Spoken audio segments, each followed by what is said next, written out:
Yeah, absolutely. So, what would you say, like going through training with the strengths and weaknesses of the jet? And did you train? Was it more air to ground, air to air? Like, what was your process going through training on in that sense? Yeah, you have blocks. So you start off doing like the basic stuff of learn to fly the airplane, how do I shoot an instrument approach, all that stuff. And then we got into air to air first. Mhm. So basic fighter maneuvering, BFM, aka dogfighting, is like one of the fundamental skills.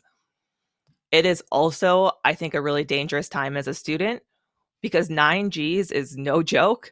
Yeah. And again, that left hand with the throttle, you can let that airspeed get away from you very quickly.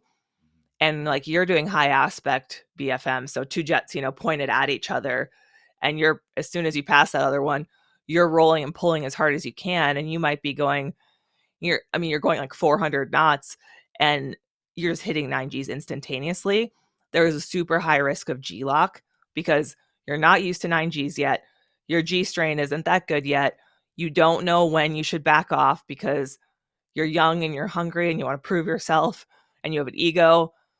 And that was like, I think as we got into that, I was just like, this is really hard.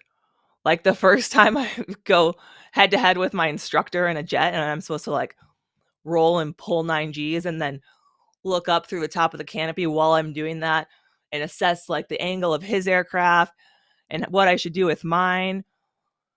In reality, at that phase, I think you're just trying to stay awake. And Okay. then you're trying to make all these tactical decisions. Mhm. So that was really tough. By the time I got to air to ground, I felt like I got my feet under myself a little bit more. Right. And so now we're really focused on, all different sorts of attacks, but based on the conflicts we were in at that time, close air support was a big part of it, right? Operating with the guys on the ground, figuring out how to support them with strafe with the gun or dropping bombs, GPS guided or laser guided.